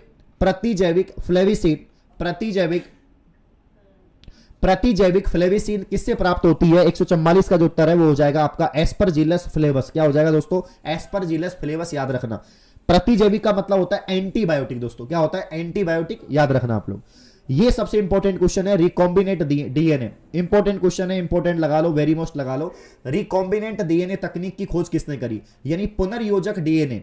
बहुत इंपॉर्टेंट सवाल है, पुनर्योजक डीएनए, पुनर्योजक डीएनए, रिकॉम्बिनेंट डीएनए। उत्तर क्या हो जाएगा, उत्तर हो जाएगा एक तो एच कोहन और एच बोयर, है ना, कोहन और बोयर, याद रखना। देखो मैं 2-3 सवाल आपको बता रहा हूं जो एग्जाम में पूछे जा सकते हैं। एक जीन एक एंजाइम सिद्धांत किसने दिया, एक जीन एक एंजाइम सिद्धांत किसने दिया, यह भी आपसे पूछा जा सकता है। तो बीडल और टेटम ने दिया, किसने दिया, बीडल और टेटम ने। आपसे एग्जाम में पूछा जा सकता है कि द्विकुंडलित मॉडल डीएनए का डबल हेलिक्स मॉडल किसने दिया, तो वाटसन और क्रिक ने। किसने दिया, वाटसन और क्रिक ने।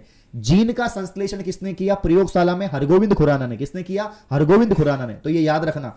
आपसे पूछा जा सकता है कि जो आपके डीएनए फिंगरप्रिंटिंग है, डीएनए फिंगरप्रिंटिंग की खोज किसने करी थी, तो डीएनए फिंगरप्रिंटिंग की खोज करी थी, याद रखना, अलेक्स जेफरी ने। किसने करी थी, अलेक्स जेफरी ने। ये सवाल आपसे पूछे जा सकते हैं। अगला क्वेश्चन, ट्रांसजेनिक चूहों का प्रयोग किसके लिए कर सकते हैं, तो आपको पता ही है हम बायोटेक्नोलॉजी के अंदर ट्रांसजेनिक चूहों का उपयोग करते हैं। और 146 का जो उत्तर है वो हो जाएगा वैक्सीन की सुरक्षात्मक जांच के लिए, वैक्सीन की सुरक्षात्मक जांच के लिए। लैक ओपेरोन मॉडल बहुत इंपॉर्टेंट है, याद रखना। और इसका उत्तर हो जाएगा दमनकारी जीन की क्रियाविधि, है ना, दमनकारी जीन की क्रियाविधि। नेक्स्ट क्वेश्चन, ट्रांसजेनिक जीवाणु का प्रयोग निम्न में से बनाते। देखो आपके सिलेबस में एक टॉपिक है बायोटेक्नोलॉजी। आप सोच रहे होंगे सर ये सवाल कहां से आए हैं, तो भैया बायोटेक्नोलॉजी के सवाल हैं, आपके सिलेबस में पूछे जाएंगे। ट्रांसजेनिक जीवाणु का प्रयोग निम्न में से बनाने में करते हैं, तो यहां पर 148 का जो उत्तर है वो हो जाएगा मानव इंसुलिन बनाने में। क्या बनाने में, इंसुलिन। इंसुलिन एक हार्मोन है, याद रखना, और इसकी कमी से या इसके अनबैलेंस होने से जो है मधुमेह डायबिटीज बीमारी हो जाती है। नेक्स्ट क्वेश्चन, टीआई प्लाज्मिड की अगर हम बात करें, टीआई प्लाज्मिड जो आनुवांशिक इंजीनियरिंग यानी जेनेटिकल जो इंजीनियरिंग है उसमें प्रयुक्त होता है, तो ये कहां से आता है, टीआई प्लाज्मिड कहां से आता है, याद रखना। 149 का उत्तर है एग्रोबैक्टीरियम ट्यूमीफेसियंस, है ना, एग्रोबैक्टीरियम ट्यूमीफेसियंस से आता है। कहां से आता है, एग्रोबैक्टीरियम ट्यूमीफेसियंस से आता है, याद रखना। अगला क्वेश्चन, यदि कोई प्रोटीन कूट लेखन जीन किसी विषमजात परपोषी में अभिव्यक्त होता है उसे क्या कहते हैं, 150 का उत्तर हो जाएगा विषमजात प्रोटीन कहते हैं। क्या कहते हैं, विषमजात प्रोटीन कहते हैं। दोस्तों मात्र 50 क्वेश्चन और बचे हैं। सेशन को लाइक और शेयर कर दीजिए। मैं फिर बता रहा हूं ये क्वेश्चन आपके लिए रामबाण साबित होंगे। बहुत मेहनत से एक पीडीएफ को तैयार किया गया है, हर टॉपिक से हमने सवाल लेने की कोशिश करी है जो आपके एग्जाम में पूछे जाएंगे, तो काफी सहायता होने वाली है। तो जल्दी से सेशन को लाइक और शेयर कर दीजिए। यदि कोई प्रोटीन कूट लेखन जीन किसी विषमजात परपोषी में अभिव्यक्त होता है तो उसे विषमजात प्रोटीन कहते हैं। एक बात मैं आपको बताना चाहता हूं, आज मॉर्निंग में हमने क्लास ली थी, आज मॉर्निंग में राजस्थान जीके की हमने क्लास ली थी, Rajasthan GK mix question, Rajasthan GK mix question की क्लास ली थी। उसमें 100 क्वेश्चन थे, उनको भी एक बार देख लेना आप लोग, है ना। 100 क्वेश्चन मिक्स वाली क्लास ली थी, उनको देख लेना, बहुत महत्वपूर्ण क्वेश्चन थे, है ना, आप लोग जरूर देखना उस क्लास को। नेक्स्ट क्वेश्चन, निम्न में से कौन सा एक जलीय आहार श्रृंखला है। देखो पारिस्थितिकी तंत्र आपके सिलेबस में है तो वहां से भी सवाल बनेंगे।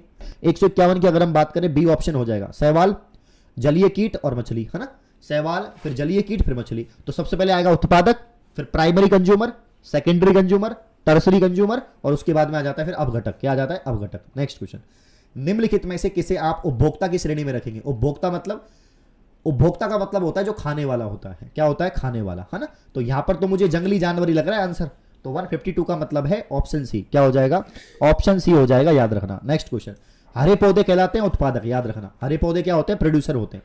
हरे पौधे प्रोड्यूसर होते हैं, उत्पादक होते हैं, याद रखना। हरे पौधे प्रोड्यूसर उत्पादक होते हैं, ठीक है ना।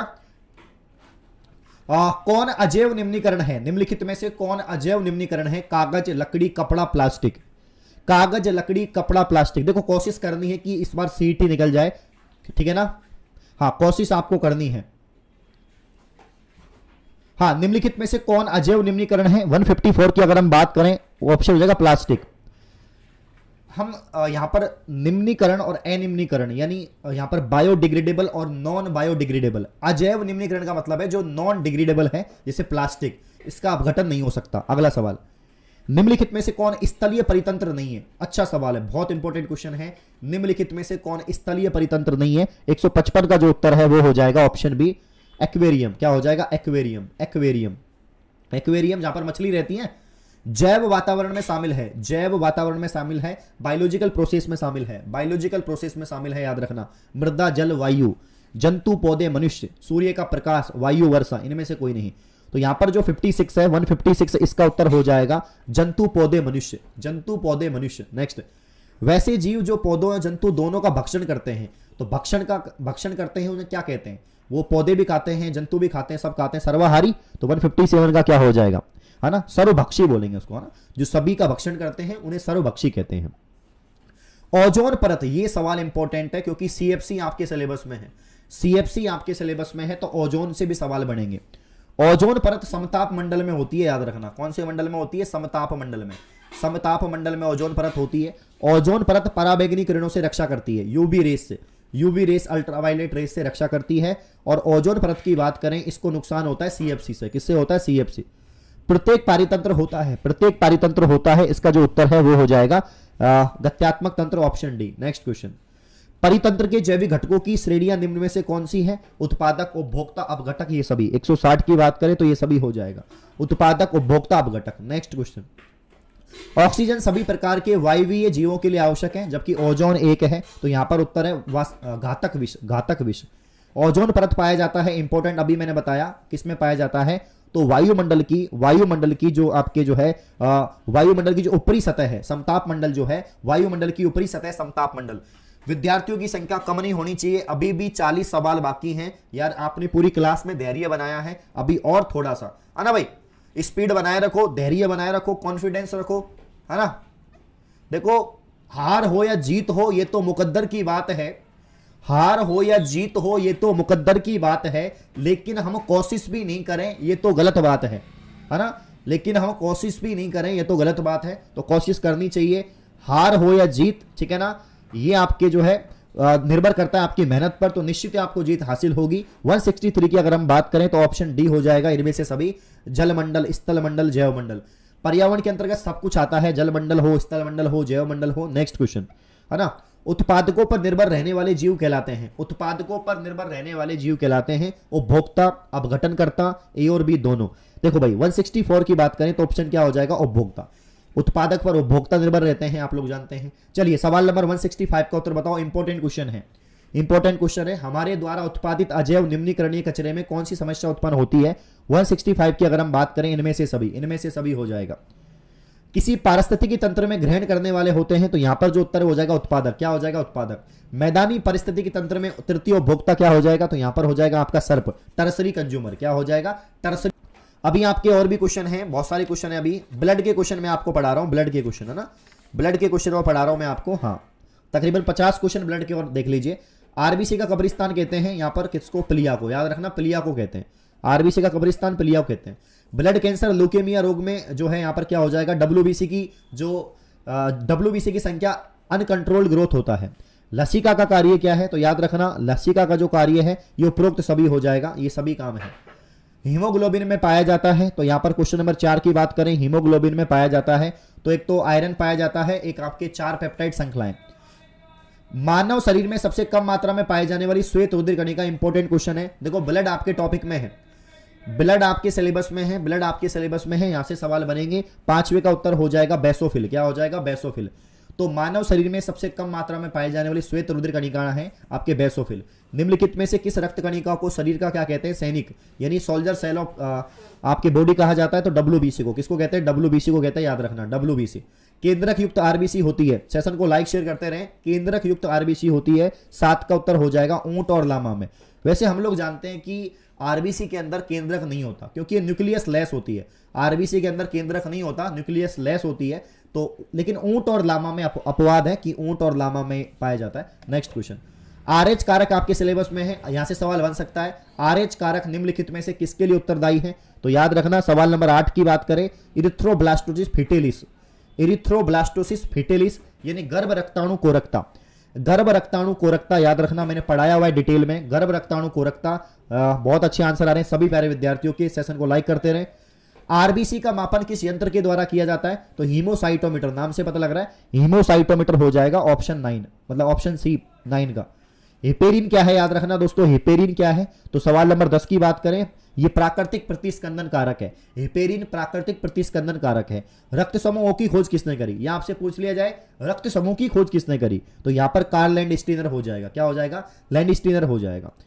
रुधिर प्लाज्मा के संदर्भ में असत्य कथन है, प्लाज्मा आपसे पूछा जाएगा। प्लाज्मा से सवाल बनेंगे, याद रखना। देखो एक बात याद रखना, ये आपका ब्लड है, ये आपका ब्लड है, इसको दो भागों में आप बांट दो, एक तो सॉलिड पार्ट में और एक आप जो है लिक्विड पार्ट में यहां पर बांट देंगे, ठीक है ना। तो सॉलिड पार्ट होता है यहां पर 45% और लिक्विड पार्ट होता है आपका 55%। 55% तो है आपका लिक्विड पार्ट और सॉलिड पार्ट आपका 45% है। यहां पर क्या पूछा गया है, तो यहां पर जो आंसर है वो क्या हो जाएगा, असत्य कथन आपको बताना है। तो असत्य कथन आपको बताना है, 12 के अंदर असत्य हो जाएगा ऑप्शन बी। हल्का लाल रंग होता है भाई, लाल रंग हल्का नहीं होता, ध्यान रखना। अगला सवाल, निम्नलिखित में से हीमोग्लोबिन के संदर्भ में असत्य कथन है, तो 13 का उत्तर क्या हो जाएगा, ऑप्शन सी। क्या हो जाएगा, हिस्टोन प्रोटीन नहीं होता इसमें। नेक्स्ट, रक्त के बारे में निम्नलिखित में से कौन सा कथन सही है, तो याद रखना रक्त के बारे में जो कथन सही है कि लाल रक्त कणिकाओं की संख्या सर्वाधिक होती है, बिल्कुल सही बात है। देखो आरबीसी की संख्या कितनी होती है, नोट कर लो, 5 मिलियन होती है। कितनी होती है, 5 मिलियन। 5 मिलियन का मतलब है 50 लाख होती है। कितनी होती है, 50 लाख होती है, याद रखना कितनी होती है, 50 लाख। अगला सवाल बहुत इंपॉर्टेंट है कि निम्नलिखित में असुमिलित है। एक समय एक तरफ आपको रक्त समूह दे रखे हैं, ब्लड ग्रुप, एक समय आपको एंटीबॉडी एंटीजन दे रखे हैं। 15 का जो उत्तर है वो हो जाएगा ऑप्शन सी, यानी 3 और 4 ठीक है यहाँ पर, है ना। ये असुमिलित है, 3 और 4 असुमिलित है, बाकी सब ठीक है। अगला सवाल, हाँ, निम्नलिखित में से किस रोग को काली मौत कहते हैं। मानव रोग आपके सिलेबस में ध्यान रखना, मानव रोग आपके सिलेबस में ध्यान रखना, यहां से सवाल बनेंगे। काली मौत किसे कहते हैं, ब्लैक डेथ, प्लेग को कहते हैं। प्लेग आपके जीवाणु से होता है, किससे होता है, जीवाणु से, याद रखना।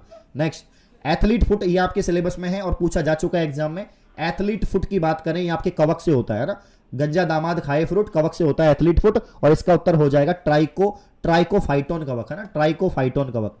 अफ्रीकन निंद्रा रोग, निंद्रा का मतलब होता है इंसोमिया। अफ्रीकन निंद्रा रोग मानव शरीर की कौन सी ग्रंथि को प्रभावित करता है, तो 18 का जो उत्तर है वो हो जाएगा पीनियल का है। क्या हो जाएगा, पीनियल का है। नेक्स्ट, सिकल सेल एनीमिया रोग कौन से गुणसूत्र में उत्पन्न होते हैं। सिकल सेल एनीमिया हंसिया आकार का इसमें जो है आपका जीवाणु हो जाता है, और इसका जो उत्तर है क्वेश्चन नंबर 19 का, ये क्या हो जाएगा दोस्तों, याद रखना ऑप्शन बी, 11वें गुणसूत्र में। कौन से गुणसूत्र में, 11वें गुणसूत्र में। अगला सवाल, विब्रियो कोलेरी नामक जीवाणु किस रोग का कारक है। विब्रियो कोलेरी नामक जीवाणु किस रोग का कारक है, 20 का उत्तर हो जाएगा हैजा का। हैजा, याद रखना, हैजा जीवाणु से होने वाला रोग है, विब्रियो कोलेरी नामक जीवाणु है। छोटे बच्चों में लगातार कच्चा दूध पिलाने से कौन सी बीमारी हो जाती है, तो कच्चा दूध पिलाने से डिप्थीरिया हो जाता है। नेक्स्ट, यहां पर देखिए, ये सवाल बहुत इंपॉर्टेंट है, मानव रोग से सवाल बनेंगे भाई। मानव रोग मेरी एक क्लास बहुत इंपॉर्टेंट है जिसपे तकरीबन 45,000 व्यूज आ गए हैं, उसको आप देखना। मानव रोग के मैंने कुछ बहुत सारे यहां पर चैप्टर आपको पढ़ाए हुए हैं। एक तरफ रोग है, एक तरफ रोग कारक है। असुमिलित कौन सा है, तो यहां पर साफ साफ नजर आ रहा है असुमिलित आपका हो जाएगा सी नंबर का। सी नंबर का असुमिलित है, तो ऑप्शन सी गलत है। नेक्स्ट क्वेश्चन, अगला सवाल, निम्नलिखित में से मस्तिष्क पर बाल कब होने के लिए उत्तरदायी कवक कौन से हैं, तो गंजापन जो होता है, गंजापन जो होता है वो भी आपके किसकी वजह से होता है, ये आपके कवक की वजह से होता है। गंजा दामाद खाए फ्रूट, गंजापन आपके कवक, जो फफूंद, जो आपके एलर्जी हो जाती है, आपके जो जैसे कि आपके दाद खाज खुजली हो जाती है, ये भी आपके कवक की वजह से होती है। तो यहां पर टीनिया कैपेटिस हो जाएगा, है ना, याद रखना। अगला सवाल, प्रोटोनोपिया में किस रंग के प्रकाश की प्रति संवेदनशीलता पाई जाती है, 24 में उत्तर हो जाएगा लाल रंग का प्रकाश। किसका, लाल रंग का प्रकाश। निम्नलिखित में से वायरस जनित रोग है, वायरस जनित रोग है, याद रखना 25 का उत्तर याद रखना, उपरोक्त सभी। क्या हो जाएगा, उपरोक्त सभी।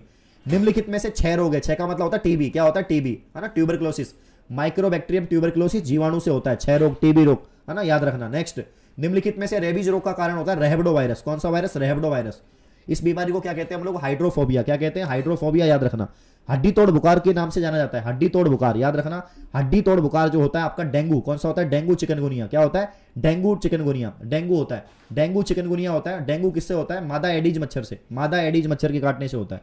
अगला सवाल, माइक्रोस्पोरस कवक द्वारा जनित रोग है, तो 29 का जो उत्तर हो जाएगा वो हो जाएगा ऑप्शन ए, दाद, है ना। नेक्स्ट, H1N1 वायरस जनित रोग, इंपॉर्टेंट सवाल है, याद रखना। H1N1 से कौन सा होता है, तो याद रखना H1N1 से आपका हो जाएगा स्वाइन फ्लू। N1H5 से आपका बर्ड फ्लू और स्वाइन फ्लू, H1N1 याद रखना। दूषित जल और दूषित भोजन फैलाने वाला रोग जो है वो कौन सा हो जाएगा, तो 31 का जो उत्तर है वो हो जाएगा पेचिस रोग। कौन सा, पेचिस। टाइफाइड रोग से मानव शरीर का कौन सा अंग प्रभावित होता है, तो ये आपका हो जाएगा यहाँ पर आंत। कौन सा होता है, आंत। एंटमीबा जिंजीवेलिस नामक प्रोटोजोआ द्वारा जनित रोग कौन सा है, तो यहां पर 33 का जो उत्तर है वो हो जाएगा लुकोरिया। कालाजार, इंपॉर्टेंट सवाल है, यहां से ये क्वेश्चन पूछा जाएगा कि कालाजार किसकी कमी से होता है, किसका रोग कारक है, तो कालाजार की याद रखना 34 का उत्तर हो जाएगा रेत मक्खी, याद रखना। ओपीवी की बात करें, ओरल पोलियो वैक्सीन, ये पोलियो के लिए है और 35 का उत्तर हो जाएगा यहाँ पर ऑप्शन सी। नेक्स्ट क्वेश्चन है ना, निम्नलिखित में से पेंटो शर्करा है तो पेंटो शर्करा आपके राइबोज और जाइलोस हो जाएगा। मोनोसैकेराइड आपके दो कोश के ईंधन, देखो मोनोसैकेराइड कार्बोहाइड्रेट आपके सिलेबस में है, पोषक तत्व न्यूट्रिशन आपके सिलेबस में है, तो वहां से भी सवाल बनेंगे। और 37 का जो उत्तर है वो हो जाएगा आपका ग्लूकोज। क्या हो जाएगा? ग्लूकोज। असंतृप्त वसीय अम्ल की अधिक मात्रा में उपस्थिति होती है, तो 38 का जो उत्तर है वो हो जाएगा आपका तेल में। किसमें? तेल में।